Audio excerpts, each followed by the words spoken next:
बारामतीमधील गोजूबावी हद्दीमध्ये सकाळी 8:40 रेडबर्न या शिकाऊ विमानाचा अपघात झालेला आहे. खरं तर या विमानामध्ये एक शिकाऊ पायलट होता, परंतु याला कोणत्याही स्वरूपाची दुखापत झालेली नाही. या विमान अपघातामध्ये कोणतीही हानी झालेली नाही.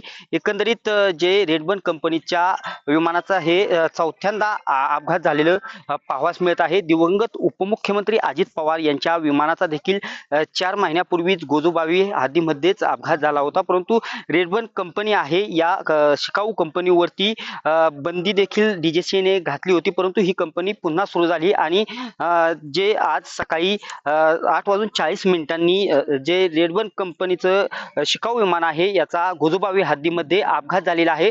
खरं तर गोजूबावी हद्दीमधील जे शेतकरी आहेत किंवा आसपासच्या गावातील लोक आहेत या वेळोवेळी होत असलेल्या अपघातामुळे नक्कीच भीतीचं वातावरण या नागरिकांमध्ये आहे.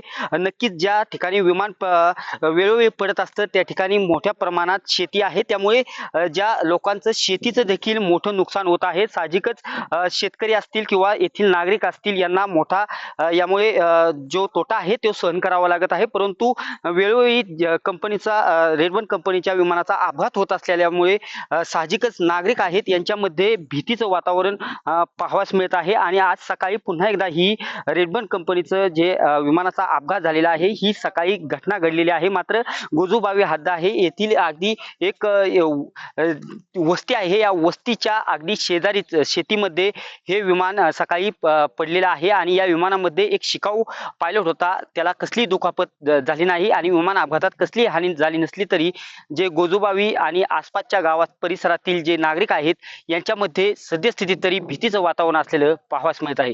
दीपक कापरे, TV9 मराठी, बारामती.